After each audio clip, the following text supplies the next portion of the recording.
안녕하세요. 오늘도 사연살롱을 찾아주셔서 감사합니다.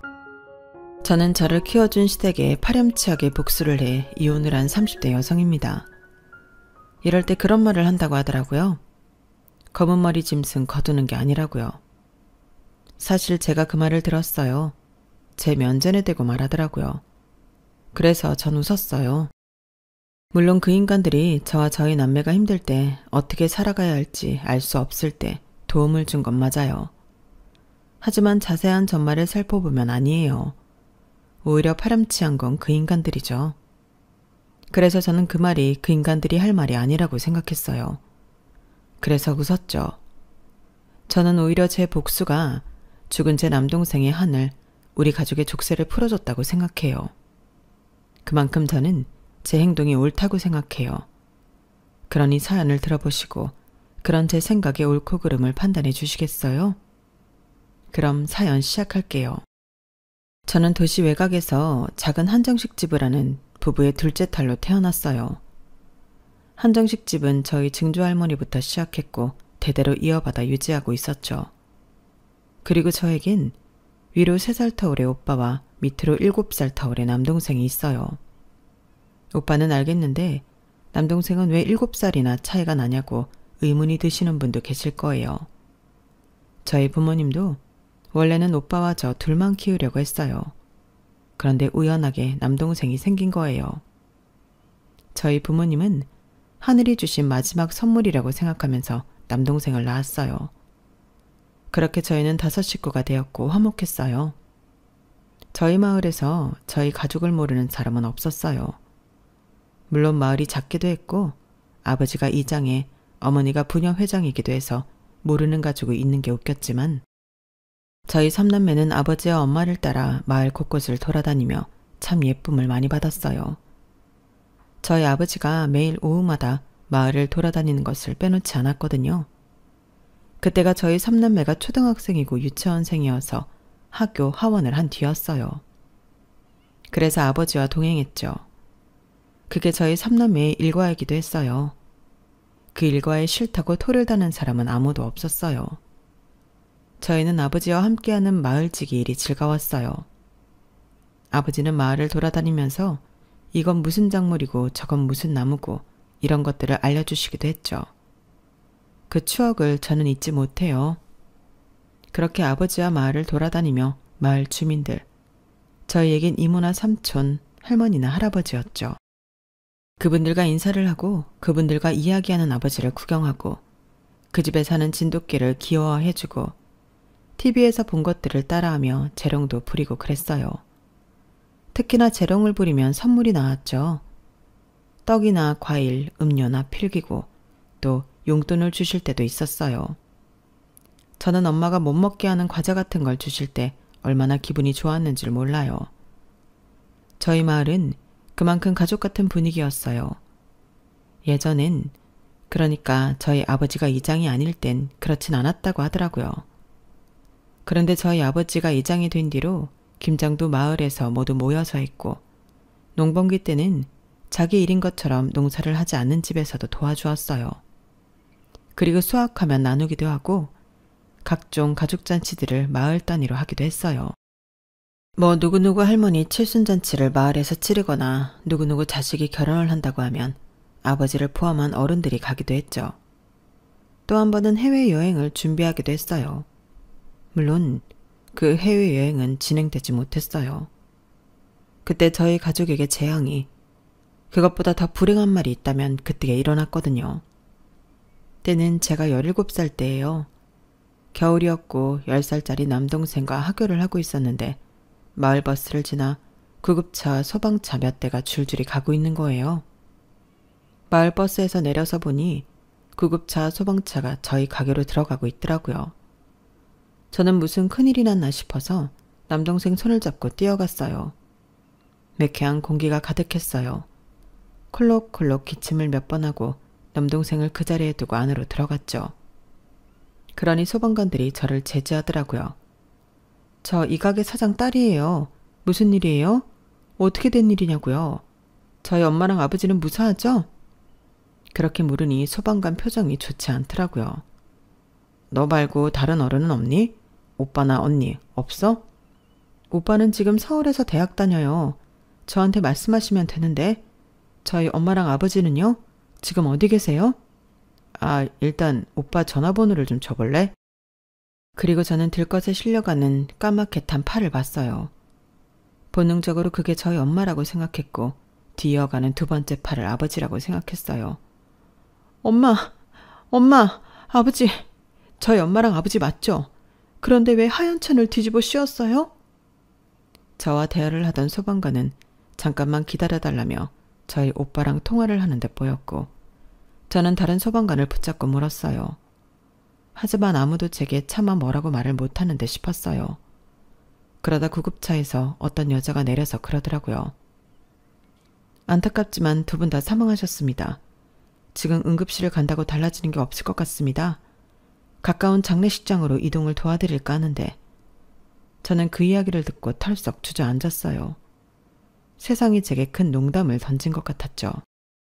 그리고 아까 오빠와 통화를 시도한 소방관이 저에게 말을 건 응급구조대원에게 시신을 장례식장으로 이동해달라는 말을 했어요. 그런데 소방관은 저희에게 2만 원을 쥐어주면서 택시를 타고 장례식장으로 오라는 말을 했어요. 일단 이 돈 가져가서 택시를 타고 가렴. K 장례식장이야. 헷갈리지 말고. 너희 오빠가 부탁했어. 안 그러면 너희도 구급차 타고 가야 하는데 그럴 수 없잖니. 그러니까 택시 타고 장례식장에 가 있어. 그럼 다른 분들이 도와주실 거야. 그렇게 말하고 소방관은 저와 남동생을 안쓰럽게 쳐다보며 끝까지 뒤돌아보며 자리를 떠났어요. 구급차도 떠났고 남동생은 무슨 일인지 아는 건지 울기 시작했어요. 누나, 엄마는? 아버지는? 누나 뭐야? 나 무서워. 몰라. 나도 몰라. 저는 모른다는 말만 하면서 불에 탄 가게를 허망하게 바라보기만 했어요. 눈물도 나지 않았어요. 사실 믿을 수가 없었죠. 정말 엄마와 아버지가 하늘나라에 갔다고? 아직 어린 우리를 내버려 두고? 이제 오빠가 갓 대학생이고 아직 나는 17살이고 막내는 10살밖에 안 됐는데 이대로 우리를 두고 간다고? 왜? 상황이 어떻게 된 거지? 막을 수 있었나? 내가 조금이라도 일찍 하기를 했다면 막을 수 있었을까? 왜 오늘 하필 남동생인 구영이가 책을 빌리고 싶다고 그랬지? 왜 오늘 하필 잡지를 사러 서점에 갔지? 왜 오늘 하필 구영이가 배가 고프다고 그래서 편의점에 들렀지? 정말 오만 가지 생각이 다 들었어요. 상황을 불신하는 것부터 시작해서 돌아가신 것을 믿지 않으면서도 부모님을 대뜸 미워하고 그리고 제가 너무 무력하다고 느꼈죠. 소방관도 응급구조대원도 저에겐 사건의 전말을 알려주지 않았어요. 알 필요가 없다는 듯이 알아도 모를 거라는 듯이 말이에요. 그래서 저는 최종적으로 그 순간 제가 너무 무력했어요. 저는 겨우 택시를 잡아 장례식장으로 갔어요. 가니 마을 어른들이 모두 계시더라고요. 아유, 민영아, 구영아, 너무 놀랬지? 너무 걱정하지 마. 막다른 골목에도 나갈 길을 찾을 수 있어. 장례식은 우리가 다 알아서 하마. 저기 이모들 삼촌들 보이지? 수영이 올 때까지 우리가 다 알아서 할 테니까 걱정 말아라. 일단 옷부터 갈아입어. 상주는 수영이 올 때까지만 구영이가 하렴. 하는 일 없어. 그냥 서서 인사만 하면 돼. 다른 건 다 걱정 말아라. 저는 동네 이모 앞에서 정말 저희 엄마 아버지가 돌아가신 건지 어떻게 된 건지 묻고 싶었지만 눈물이 그렁그렁 맺힌 이모의 얼굴을 보고 차마 물을 수가 없었어요. 그래서 이모가 준 상복을 입고 남동생에게 상주 완장을 차주고 나왔어요. 그리고 조문객에게 인사를 하고 절을 했죠. 하지만 그때도 믿어지지 않았어요. 저희 진짜 가족인 고모와 고모부, 이모와 이모부, 삼촌, 숙모가 급하게 와 저희를 안아줄 때도 믿어지지 않았죠. 그리고 첫날 저녁 서울에서 도착한 오빠가 왔을 때 그제서 믿어지더라고요. 눈시울이 붉은 오빠가 저희를 안아주며 수고했다고 하는데 엉엉 울어버렸어요. 그리고 제가 울자 10살인 남동생도 엉엉 울고요. 그 울음소리를 들은 모든 조문객이 안타까운 시선으로 저희를 봤죠. 저희를 따라 흐느끼는 사람들도 있었어요. 오빠가 저희를 방으로 데려갔어요. 조금 쉬라고 하더라고요. 오빠, 어떻게 된 일이야? 이렇게 갑자기 어떻게 이럴 수가 있어? 들어보니까 주방에서 가스가 샌 모양이야. 그래서 불이 난 건데 사실 불이 나기 전부터 어머니 아버지는 가스에 질식된 상태였어. 그래서 못 빠져나오신 거고 돌아가신 거야. 그래도 어떻게 이래? 우리 보고 어떻게 살아가라고. 하루아침에 번개를 맞은 거랑 뭐가 달라? 그래도 민영아, 살아야지. 남아서 우리가 어떻게든 열심히 살아야지. 어머니 아버지라고 이렇게 되고 싶어서 그런 거 아니잖아. 너도 잘 알잖아. 번개를 맞은 건 우리뿐만 아니라 부모님도 마찬가지야. 사람들이 하는 말 들었지? 피덩이 같은 우리 두고 어떻게 눈을 감으시겠어. 그러니까 우리는 잘 살아야 해. 더 의젓하고 정직하게 살아야 해. 잘 알아들었지? 오빠가 어떻게든 너희 대학 보낼 테니까 다들 공부 열심히 하고, 지금 우리 도와주시는 분들한테도 우리가 다 커서 갚아야 하는 거야. 그러니까 민영이도 구영이도 공부 열심히 해야 한다. 민영이는 교사 되고 구영이는 뭐가 될지 모르겠지만 뭐든 될 수 있으니까 뭐든 되어서 돈 잘 벌어서 갚아야 해. 오빠, 형은 너희 믿는다. 알겠지? 오빠 학교 등록금은 어쩌고. 지금 오빠가 벌어서 등록금 대기도 어려울 건데 어떻게 하려고 그래. 오빠 대학 그만뒀어. 내려오기 전에 자퇴하고 내려왔어. 그래도 1년은 못 다녔지만 충분히 경험해서 아쉬움은 없어. 그런 표정 지을 것 없어. 정말 아쉽지 않아. 일단 내려와서 너희 옆에서 일자리 알아보고 일하면 돼. 그렇게 저희는 한순간에 고아가 되었어요. 오빠도 저도 어깨가 무거웠죠. 막내가 고작 10살이었으니까요. 저희는 막내에게 아빠 엄마가 되어야 했어요. 저희도 어린 나이인데 말이에요. 그래서 오빠는 정말 자퇴를 하고 고향으로 내려와 일자리를 찾았어요. 그러다 한 달도 되지 않아 아는 삼촌의 건너 지인의 공장에서 일하게 되었죠. 하지만 공장이 다른 지역이었어요. 회사에서 기숙사를 제공해서 월세 부담이 없지만 막내에게 빈자리가 생겼죠. 저는 그 빈자리를 채우기 위해 부단히 노력했어요. 한 번도 지어본 적 없는 밥도 짓고 막내 도시락을 싸고 어설프게 청소도 하고 숙제도 봐주고요. 하지만 그래도 17살이잖아요. 뭐 하나 완벽한 게 없었죠. 그래서 간혹 막내가 투정을 부리면 호랑이 선생님처럼 화를 내곤 했어요. 하지만 그러면서도 미안했죠. 그리고 막내가 부모님 사망 이후 불면증에 시달렸어요.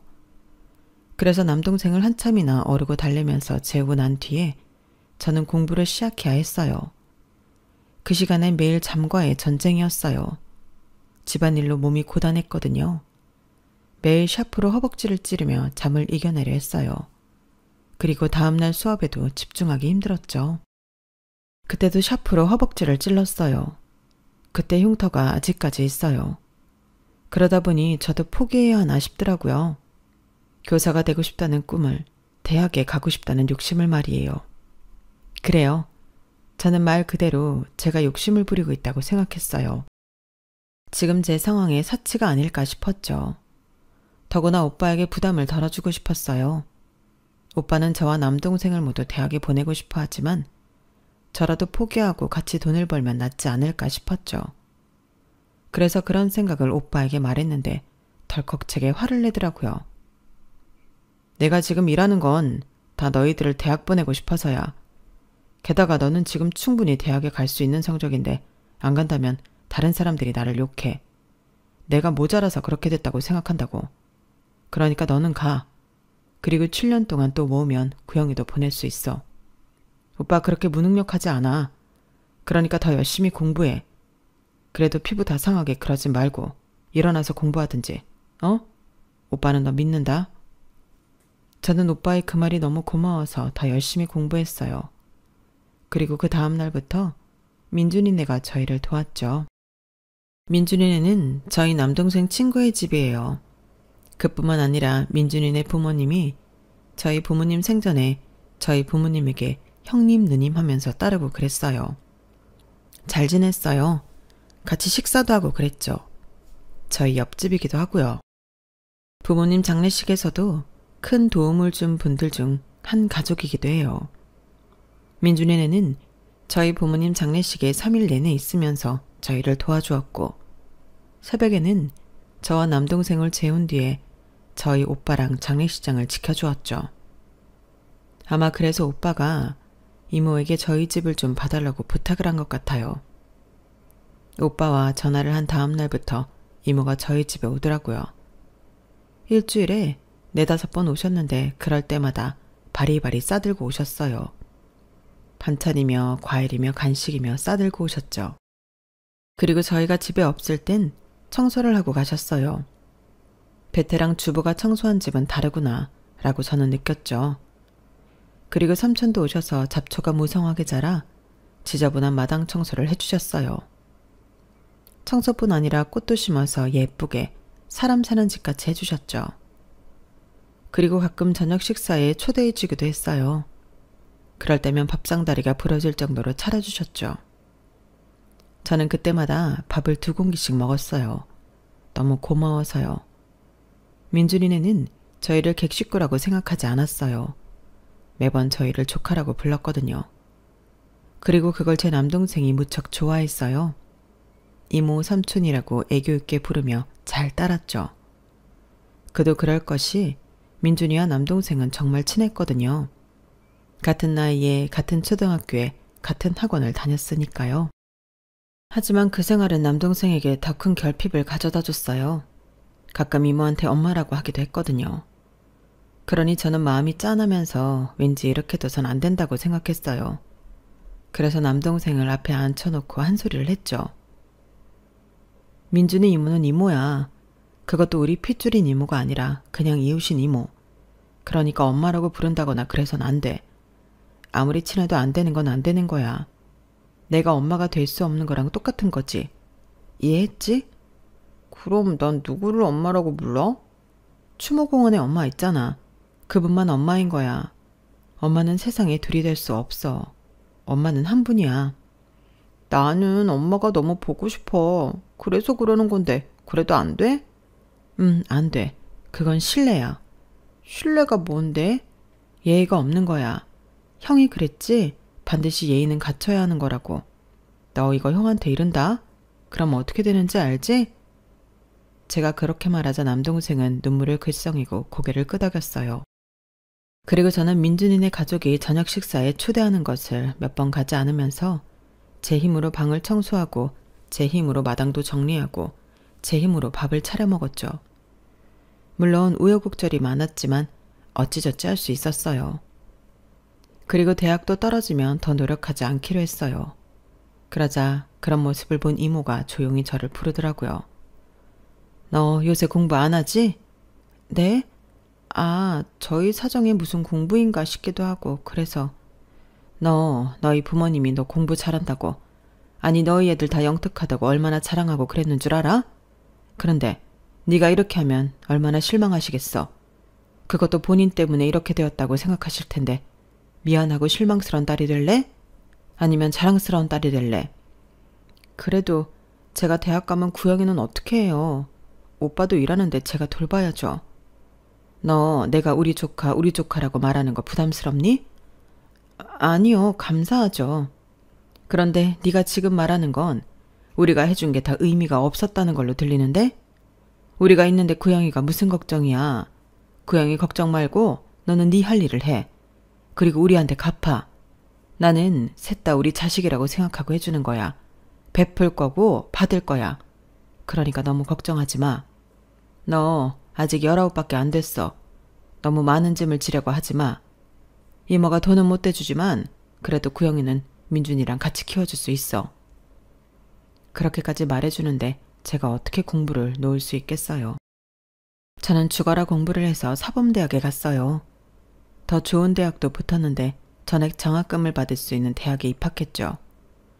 그리고 졸업을 해서 고향으로 내려왔어요. 돌아온 집은 여느 때와 다름없이 깨끗했어요. 다 이모 삼촌이 관리해준 덕분이죠. 그리고 그때 남동생이 이제 막 고등학생이 되었죠. 저는 임용 준비를 하면서 남동생을 케어했어요. 그리고 빵집에서 아르바이트도 하며 생활비를 벌었죠. 그렇게 첫 번째 임용에서 떨어지고 두 번째 임용에서도 떨어졌어요. 그리고 남동생과 민준이는 고3이 되었죠. 저는 마지막이라고 생각하며 임용에 다시 도전하고 그러면서 남동생과 민준이의 입시를 봐주었어요. 저희 집에서 같이 공부도 하고 면접도 봐주고요. 그런데 웃기게도 그러다 보니 임용고시 준비가 되더라고요. 그래서 저는 그 해에 임용고시를 붙었고 남동생도 민준이도 원하는 대학에 갔어요. 남동생은 서울로 갔고 민준이는 저와 같은 지역의 대학교로 갔어요. 그게 어쩌면 시발점이 되었죠. 기숙사에 살던 민준이가 기숙사가 답답하다며 제 자취방으로 자주 왔거든요. 와서 밥도 먹고 잠도 자고 그랬어요. 하지만 그때만 해도 친한 동생 가족이었기 때문에 별일은 없었어요. 그러다 민준이가 군대에 다녀와 졸업을 한 뒤에 고향으로 내려가지 않고 본격적으로 제 자취방에 살면서 정분이 났어요. 연애를 하게 되었죠. 저희는 1년을 연애하고 그때 민준이가 취직을 하면서 4개월 동안 결혼 준비를 하고 진짜 가족이 되었어요. 하지만 처음엔 저와 남편의 연애에 결혼에 저희 집도 당황했고 시댁도 당황했죠. 은혜를 이런 식으로 갚아도 되는 거야? 저희 오빠는 이렇게 말했고 가족끼리 이러는 거 아니다. 시댁에서 그런 말을 했어요. 하지만 그러면서도 완강히 거부하진 않았어요. 저희 오빠도 너희가 좋으면 어쩔 수 없다고 말했고 시아버지는 은근히 교사 며느리가 생긴 걸 좋아했죠. 하지만 문제는 시어머니였어요. 시어머니는 저를 탐탁치 않게 생각했죠. 아예 저를 대하는 태도가 바뀌었어요. 결혼 전 저를 조카처럼 여기며 아낀다고 말하며 잘 챙겨줬거든요. 매번 다정하게 이름을 부르고 만나면 허그를 하고 살갑게 해줬어요. 그런데 결혼을 하겠다고 하니 이름도 부르지 않고 허그도 안 하고 더 낯선 사람처럼 대하더라고요. 표정도 차가워지고요. 그리고 대놓고 저희 결혼을 반대했어요. 당황스럽더라고요. 그래서 한 날 제가 터놓고 물어봤어요. 이모, 아니 어머님, 그런데 제가 왜 싫으신 거예요? 싫다니? 그런 말은 한 적 없다. 왜 사람을 그런 식으로 몰고 가니? 계속 눈도 안 마주치시고 이름도 안 불러주시고 원래는 안 그러셨잖아요. 그러니까 저는 그렇게 생각할 수밖에. 내가 괘씸해서 그래. 너도 생각이라는 걸 해봐라. 나는 이렇게 될 줄 알았으면 그렇게 잘해주지 않았어. 검은 머리 짐승 들이는 거 아니라더니 딱 내 꼴이 그렇다? 내가 딸처럼 조카처럼 잘해줬더니 뒤에서 남의 아들 꼬드기긴 하고 내가 지금 얼마나 당황스러운지 네가 알긴 아니? 얼마나 괘씸해. 안 그래? 다들 나처럼 생각해. 이렇게 가족처럼 지낸 사이에 결혼하면 남들이 욕한다? 어머님 안 그래요. 다들 그렇게 가족처럼 지내니 정말 가족이 되었구나 생각하죠. 그건 알량한 네 생각이고 그리고 누가 고아 며느리 갖고 싶겠니? 너도 참 양심이 없다. 쥐뿔도 없는 고아 누가 두 팔 벌려 환영하겠니? 그리고 네가 민준이보다 무려 7살이나 많아. 난 그것도 싫다? 우리 남편은 네가 자리 잡은 교사라고 좋아하는데 나는 네가 그래서 우리 민준이 무시할까 봐 겁나. 안 그러겠어? 너보다 돈 못 번다고 사회적 지위 낮다고 그럴 거잖아. 얘 용돈 꼴랑 주면서 어른인 척 할 거 아니야. 나는 그 꼴 못 본다. 그러니까 이 결혼 접어. 당장. 하지만 그럼에도 결혼을 할 수 있었던 건 시아버지가 밀어붙였기 때문이에요. 시아버지가 교사 며느리를 얻은 게 무척 기분이 좋았나 봐요. 온 마을에 소문을 내신 거예요.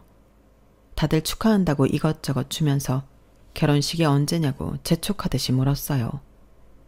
그러니 시어머니도 끝내 결혼을 허락할 수밖에 없었어요. 저희 시어머니는 저희 삼남매를 진심으로 도와준 만큼 마을에서 착하다고 소문이 자자했거든요.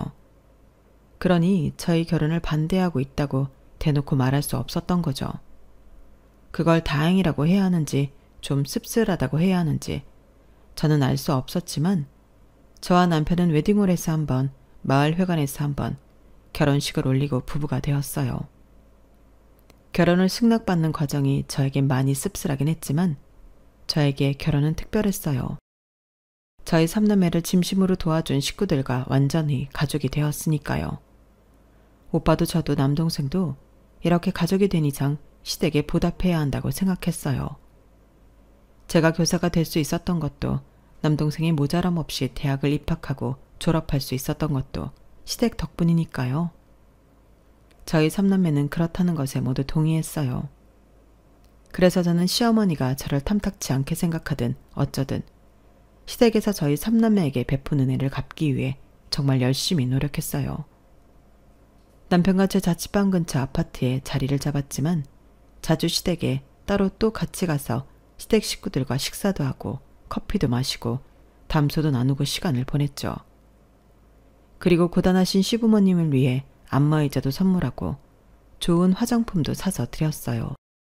그리고 시어머니와 영화관도 가고 좋은 카페도 가며 데이트를 하기도 했어요. 이렇게 은혜를 갚고 최종적인 목표는 딸 같은 며느리였어요. 제가 그런 말을 하면 주변에서 다 웃어요. 그런 건 없다고 말이에요. 하지만 시어머니가 결혼 전에 분명 저를 조카처럼 자식처럼 생각한다고 했어요. 저는 그 말이 빈말이라고 생각하지 않았어요. 지금은 시어머니가 저를 탐탁치 않게 생각하지만 언젠가 저처럼 이내 딸 같은 며느리로 봐줄 거라고 생각했어요. 그런데 시간이 흐르면서 저는 제가 딸 같은 며느리가 되고 싶다고 했을 때 제 면전에 대놓고 비웃었던 사람들의 생각이 틀리지 않았다는 걸 알았어요. 그 비유는 현실성이 없더라고요. 저는 끝까지 딸 같은 며느리가 될 수 없었어요. 딸 같은 며느리는 무슨, 저는 간혹 제가 신데렐라가 아닐까 생각했어요. 신데렐라 아시죠? 우리말로 하면 식모쯤 되려나요? 그리고 결혼 전에는 반찬도 이것저것 싸우고 과일도 사오고 하나라도 더 챙겨주려고 부단히 애쓰던 시댁 식구들이 말이에요. 결혼을 하고 저에게 그 무엇도 손에 쥐어주지 않았어요. 반찬이 맛있다고 해도 그랬고 집에 뭐가 필요하다고 해도 마찬가지였죠. 듣는 둥 마는 둥 하더라고요. 그러더니 나중엔 저에게 이제껏 먹여주고 키워줬으니 보답을 하라고 하더군요. 민영아, 우리가 너를 얼마나 열심히 키워줬니? 우리 먹을 거 아껴가며 우리 쓸 거 줄여가며 그렇게 갑자기 부모 잃은 너희를 키워주지 않았니? 네, 그렇죠. 저도 아무리 사이 좋은 이웃이어도 그렇게 하기 어렵죠. 그래서 늘 감사하게 생각해요. 그래, 그러니까 오면 가만히처럼 앉아있지 말고 청소도 좀 하고 걸레질도 좀 하고 그래. 요새 내가 허리랑 무릎이 아파서 청소를 좀처럼 못한다. 내가 너희 집을 이제껏 얼마나 반질반질하게 해줬다고. 물론 지금은 아파서 그렇게 못해주지만 말이야. 그리고 너도 알다시피 내가 매일 남의 밥상 차리잖아? 얼마나 지겹겠니? 게다가 내가 너희 밥상을 좀 차려줬어? 내 새끼처럼 차려줬잖아. 안 그래? 그러니까 식사 시간에 와서 우리 밥상도 좀 차리고 먹고 다 치우고 그래라. 우리가 어떻게 너를 키웠는지 어린 구영이는 몰라도 넌 알잖아. 내가 그랬지? 나는 다 받을 거라고. 원래는 이렇게까지 할 생각은 없었지만 우리는 가족이니까. 내가 아직도 너만 생각하면 자다가도 속이 뒤집혀. 내가 받은 배신감에 비하면 이건 아무것도 아니야. 배신감이요? 또 그 이야기하는 거예요? 제가 민주씨 구워 삶아 먹는 것도 아닌데 계속 그런 말씀하시면 저 이제 좀 서운해요. 서운하기는 내가 더 서운하다? 너처럼 구는 걸 보고 간 빼먹고 등친다고 하는 거야. 우리 비 다 맞춰가면서 속으론 다른 속셈이 있었던 거지. 생각하면 지금도 천불난다. 그러니까 내 속 풀릴 때까지 내가 하라는 대로 해. 저는 보답을 하기로 했으니 이것도 보답이라고 생각하고 시어머니의 비위를 맞췄어요. 하지만 그뿐이 아니었어요. 시어머니는 저에게 시누이의 수발도 들게 했죠. 그 당시 큰 시누이가 회사원으로 자취를 하고 있었고 작은 시누이는 학생이었거든요. 내가 잠깐 정서 자취방 갔다 오니까 아주 엉망이더라. 얘가 나를 닮지를 않아서 깔끔하지를 못해. 네가 우리 집 오는 길에 항상 정서 자취방 들러서 청소도 좀 해주고 니네 집 가는 길에 다시 들러서 반찬 좀 가져다 놔라. 네? 제가 큰아가씨 집에요? 그러면 아무리 큰아가씨도 싫어할 텐데 실례가 아닐까요? 큰아가씨도 그렇게 하래요? 물어볼 것도 없어. 그 돼지 같은. 그럼 방 대신 치워주면 걔도 고마워할 거야. 아주 엉망이더라니까. 너도 가보면 깜짝 놀랄 거다. 그래도 다 큰 여자 집인데 네가 남자도 아닌데 뭘 그러니? 내가 뭐 기금속 같은 거는 알아서 두라고 할 테니까 넌 그냥 가서 대충 청소나 해줘. 너무 구석구석 하지 말고. 네 말대로 기분 나빠할 수도 있겠네. 네, 오는 길에 한번 들러볼게요. 작은 아가씨는 개강했죠? 이번엔 기숙사 메이트가 좀 좋아야 할 텐데 작년엔 좀 고생했잖아요. 그러니까 말이야. 그런데 아직 별 연락 없는 거 보니 괜찮은 모양이네. 네가 가든지 내가 가든지. 정서처럼 청소도 해주고 반찬도 가져다주고 싶지만 기숙사라고 할 수가 있나? 아, 그러게요. 근데 이서가 너한테 과제 좀 봐달라고 하더라? 너도 이서도 둘 다 사범대잖아. 게다가 넌 교사고. 아, 그래요? 제가 봐줄 수 있는 건 당연히 봐줄 수 있죠. 그래, 그러면 연락해보고 잘 좀 도와줘. 하지만 작은 신우이가 제게 부탁하는 건 과제 전부였고 저는 과제를 몇 번 대신해주다가 이내 거절했어요. 그러자 작은 신우이가 이것도 못해주냐면서 째째하다고 하더라고요. 언니, 못해준다고요? 언니한테 이건 별거 아니잖아요. 자료조사도 언니가 교사니까 더 방대하게 할 수 있을 거고. 가족끼리 이렇게 치사하게 굴게 해요? 저 엄마한테 다 이를 거예요? 그리고 작은 신우이의 전화를 받은 시어머니가 저에게 고래고래 소리를 질렀어요. 그래서 저도 한마디 했어요. 아무리 생각해도 과제를 대신해주는 건 인간으로서, 교사로서 아닌 것 같았거든요. 어머님, 아무리 제가 은혜를 갚기 위해서 모든 걸 해드리고 싶어도 안 되는 건 안 되는 거예요. 저 교사예요. 교사의 윤리로서 과제를 대신해주는 건 있을 수가 없어요. 그리고 이거 하나 제대로 못하면서 어떻게 교사가 되겠다는 거예요? 교사가 스스로 해야 할 일이 얼마나 많은데 그때도 저한테 부탁할 거래요? 아니잖아요. 그러니까 저는 이제 못 도와줘요. 저를 위해서가 아니라 아가씨를 위해서요. 그러니 그렇게 아세요. 그러자 시어머니는 콧방귀를 끼며 방으로 들어갔어요. 그리고 옆에 있던 남편은 늘 그렇듯 가만히 있었어요. 자기는 왜 자꾸 가만히 있어? 가만히는 내가 아니라 자기라니까? 내가 7살이나 많은 마누라가 하는 말에 어떻게 토를 달아? 내가 하는 말에 토를 달라는 게 아니라 이 상황을 해결하려고 해야지. 그래도 자기 장남 아니야? 그래도 7살이나 많은 누나가 말하는데 어디 하룻밤 강아지가 덤비겠어. 남편은 늘 그런 식이었어요. 연애할 때는 누나라서 든든해서 좋다고 하더니 결혼을 하니 시어머니 말대로 자기가 허리를 못 피겠대요. 그런 말을 참 자주 했고 저는 그 말이 정말 거슬렸어요. 그리고 그 일이 있고서 시어머니는 며칠 저를 시댁으로 부르지 않았어요. 그리고 복수를 하듯 그 이후로 비어있는 저희 친정을 돌보지 않았죠. 완전히 내팽개쳤어요. 마당이며 집 외부며 내부며 관리가 전혀 안 되어서 여기저기 고장이 나기 시작했어요. 어머님, 아버님, 갑자기 왜 그러시는 거예요? 저번에 제가 한 말 때문에 그러시는 거예요? 아무리 그렇다고 집을 저렇게 될 때까지 두시면 어째요? 이런 말씀 드리는 거 염치 없는 거 알지만 제가 이렇게 부탁드릴게요. 제가 고개를 숙이는데도 시어머니는 완강히 거절했어요. 그렇게 고개 숙일 필요 없다. 네 말대로 내가 힘 닿는 데까지 너희 부모님을 생각해서 해왔어. 하지만 이제 못한다. 내 온몸이 지금 다 예전 같지 않아. 그래서 결국 저희 3남매는 합의하에 그 집을 헐값에 팔았어요.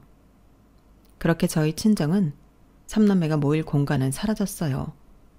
아니, 저희 3남매는 이제 영영 모일 수 없게 되었어요. 왜냐하면 저희 남동생이 트럭과 부딪혀 하늘나라에 가게 되었거든요.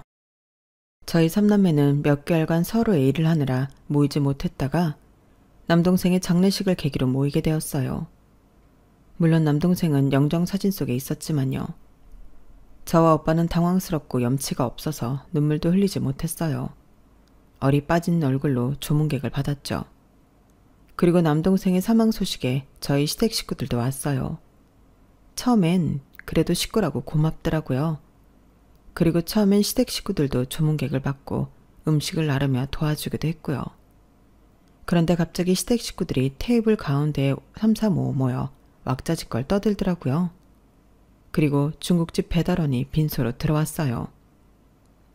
저희 시킨 사람 없는데요. 아, 여기로 와주세요. 그리고 계산은 앞에 사람이 할 거예요. 네? 우리가 경황이 없어서 지갑을 다 놓고 왔어. 그러니까 네가 대신 계산 좀 해라. 아니 어머님, 이게 대체 뭐예요? 식사는 여기 음식 드시면 되지. 웬 중국집이에요? 아니, 너는 왜 장례식장을 여기에 했니? 여기가 음식이 별로라고 소문이 자자한데야.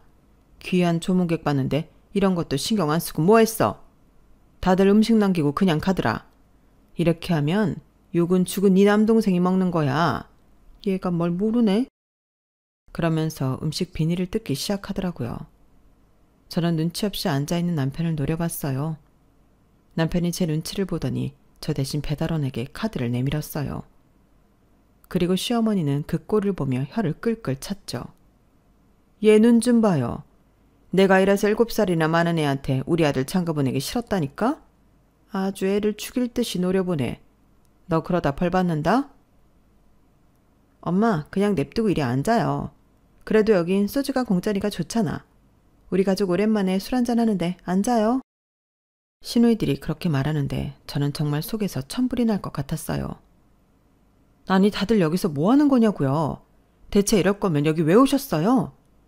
제가 속이 털어져 소리를 지르자 시어머니가 자리에서 일어나 제 등을 찰싹찰싹 때렸어요. 너는 장례식장에서 그렇게 큰 소리 내면 못 써. 다른 손님들도 있는데 빨리 가서 너는 조문객이나 봐라. 여기 소주 한 병 더요. 여기서 이러시면 후회할 텐데요. 뭐라고? 넌 빨리 가보라니까. 그렇게 전 3일 동안 복수를 다짐했어요. 남동생의 장례식 마지막 날 시댁 식구들을 포함한 저희들은 버스에 올라 남동생의 화장을 마치고 추모공원에 안치한 뒤에 장례식장으로 돌아왔어요. 그리고 저희를, 정확히는 저희 남편을 기다리는 사람이 있었죠. 바로 2 경찰이었어요. 경찰들은 저희가 버스에서 내리자 얼굴을 확인하더니 남편을 붙잡았어요. 강민준 씨를 과실치사죄로 긴급 체포합니다. 무기권을 행사할 권리가 있고 변호사를 선임한 권리가 있으며 지금부터 하시는 말은 불리하게 작용할 수 있습니다. 지금 당장 서로 가시죠. 네? 지금 뭐 하는 겁니까? 지금 우리 아들한테 뭐 하는 거예요? 과실치사죄라니. 우리 아들은 그럴 리가 없어요. 사람을 잘못 본 거 아닙니까? 당장 그 손 안 놔요. 시댁 식구들이 난리가 났어요. 저희 오빠도 저를 빤히 쳐다보고요. 아마 이 순간에 냉정한 절 보고 놀란 모양이에요. 그리고 그건 시어머니와 시댁 식구들도 마찬가지였죠. 시어머니가 제 옆구리를 막 찔렀어요. 너 왜 가만히 있어? 넌 왜 안 말리니? 지금 네 남편 잡혀가게 생겼는데 빨리 뭐라도 말이라도 해봐. 제가 왜요? 제가 신고했는데요. 뭐라고? 내가 지금 제대로 들은 거 맞아? 서둔총각, 내가 지금 제대로 들은 거 맞아요? 지금 얘가 지가 지 남편 신고했다는 거죠? 허, 아주 네가 단단히 돌았구나. 남동생 하나 죽었다고 네 남편을 깜빵에 넣으려고? 어? 제대로 정신 못 차려 이년아? 그러면서 시어머니는 저를 마구 때렸어요. 그걸 저희 오빠가 몸을 써서 말렸고 저를 등 뒤에 숨겼죠. 일단 서로 같이 가시죠. 가보면 진실인지 오해인지 알 수 있을 거 아닙니까? 오해면 어쩔 건데? 이 수모를 겪게 하고 이걸 어떻게 책임질 건데? 만약 오해라면 사돈 어르신이 가장 좋아하는 돈으로 책임지겠습니다. 그럼 되죠? 그러니 지금 같이 따라가시죠. 그렇게 저희는 경찰서에 모였어요. 그리고 저는 오빠에게 상황을 설명했죠. 구양이 사고나고 폐차하면서 내가 갔잖아. 그리고 직원이 나한테 유품을 주더라고. 우리 사진도 있고. 물건이 생각보다 많았어. 처음엔 그냥 버리려고 했어. 가지고 있다고 구양이가 돌아오는 것도 아니잖아. 그런데 블랙박스 메모리가 있더라고. 사실 구양이 사고 나한테는 굉장히 찜찜했어. 오빠는 모르겠지만 구양이가 사는 데가 우리 집이랑 반대 방향인데 구양이가 우리 집 근처에서 사고가 났단 말이야. 그게 왜? 너한테 들리려고 했던 거 아니야? 구양이는 나한테 올 때 항상 먼저 연락해. 그러지 않은 적 없었어. 내가 먼저 집에 들어가 있으라고 해도 놀이터에서 기다리던 애야. 그런데 연락도 없이 우리 집에 가는 길에 사고가 났다는 게 너무 이상한 거야. 그래서 블랙박스를 열어봤어. 그리고 내가 뭘 봤는 줄 알아? 뭘 봤는데? 내 남편의 실체. 우리 남편이랑 구영이 오랫동안 친구 사이였잖아. 그런데 남편이 구영이한테 자기가 매형이라고, 자기가 손윗사람이라고 애를 마구 부려먹더라고. 그날 운전을 한 것도 남편 때문이야. 남편이 자기 술 취해서 대리기사처럼 부린 거라고. 그날 구영이 우리 남편 아니었으면 죽지 않았을 거라고. 하지만 그거 가지고 죄가 성립돼? 차를 운전하라고 시킨 게 찍혀 있어. 자기가 손윗사람이라고 그걸 이유로 협박하고 강요한 거야. 그러니까 강요죄지. 그리고 과실치사죄도 성립돼. 운전을 종용한 게 사고의 원인이 되었어. 운전하면서 이래라 저래라 하더라고. 그러다 오토바이 제끼라고 했는데 제끼자마자 트럭에 치였어. 그러니 과실치사가 맞잖아. 그리고 그게 아니어도 그 인간은 감옥 갈 거야. 왜? 사고가 나고 튀었어. 죽어가는 구영이 냅두고 튀었어. 그래서 골든타임 놓쳤고. 이건 명백한 범죄야. 살인이라고. 그날 나도 기억해. 이 사람 술에 취하지 않았어. 다친 얼굴로 집에 들어와서 샤워하고 입을 꽁꽁 싸매고 잤어. 자면서도 계속 뒤척이고 다 기억하고 있어. 아까 오빠도 표정 봤잖아. 맞아요. 남편은 경찰에 잡혔을 때 이미 세상을 잃은 듯한 표정이었고 망연자실하고 있었어요. 그런데 왜 블랙박스 기록을 빼지 않았지? 당황했겠지. 그리고 나중에 깨달았을 땐 이미 차는 견인되었을 거고. 그럼 너는 왜 처음부터 말하지 않았어? 처음엔 나도 너무 놀랐어. 그리고 순간적으로 산 사람은 살아야 한다고 생각했어. 게다가 내 남편이잖아. 평생 반려자라고. 그렇게 생각하니까 진실을 밝힐 수 없었어. 그런데 그게 과연 구영이를 위한 길일까 싶더라. 복수도 하고 싶었고 시댁한테서 말이야. 그 마음도 없진 않았어. 그런데 이렇게 생각하려고. 나는 내 남동생의 죽음이 단순한 사고로 끝나길 바라지 않아. 그리고 내 시댁은 번번이 우리를 모욕했어. 이젠 가만히 두고 볼 수 없어. 그렇게 저희는 경찰서에 도착했고 제가 말한 죄명이 남편에게 붙게 되었어요. 그리고 재판이 시작되었고 남편은 남편에게 붙은 죄 중에서도 남동생이 사망하기 전에 도주한 죄, 특정범죄 가중처벌 등에 관한 처벌로 징역 7년을 선고받았어요. 남편이 토끼 눈을 하고 저를 노려보더군요. 네가 나한테 이럴 줄은 몰랐어. 어떻게 남편이라는 사람한테 이렇게까지 할 수 있어? 웃기는 소리 마. 내가 안 밝히더라도 진실은 언제나 밝혀지게 되어 있어. 그리고 네 꼴이 지금 참 웃긴다. 7살 어리다고 그렇게 유세 부리더니 징역 7년? 넌 아무것도 못하고 내 나이가 되겠네? 그렇게 말하고 저는 뒤돌아 재판장을 나왔어요. 그리고 시어머니는 그 자리에서 쓰러져 응급실에 실려갔어요. 시아버지가 며칠 뒤 저에게 전화가 오더군요. 네가 우리 집을 아수라장으로 만들었구나. 내가 너를 그렇게 아꼈는데 말이다. 그런 너를 하늘이 가만둘 것 같으냐? 너는 천벌을 받을 거다. 검은 머리 짐승 거두는 게 아니라는 네 시어머니 말이 참말이구나. 내가 왜 너희 삼남매를 그토록 아꼈는지 내가 땅을 치고 후회하는 중이다. 아버님, 그건 제가 할 말이에요. 저도 그댁 아들이랑 결혼한 거 땅을 치고 후회하는 중이에요. 저희 삼남매를 보살펴 주시고 키워주신 건 감사해요. 하지만 제가 감사하는 것에서 그치려면 적당히 하셨어야죠. 저는 결혼 생활 동안 며느리가 아니었어요. 욕바지, 식모였어요. 저희 부모님이 하늘에서 그걸 바라진 않았을 거예요. 그렇죠? 네가 어떻게 나한테 그런 소리를 하냐? 내가 너희를 어떻게 돌봐줬는데?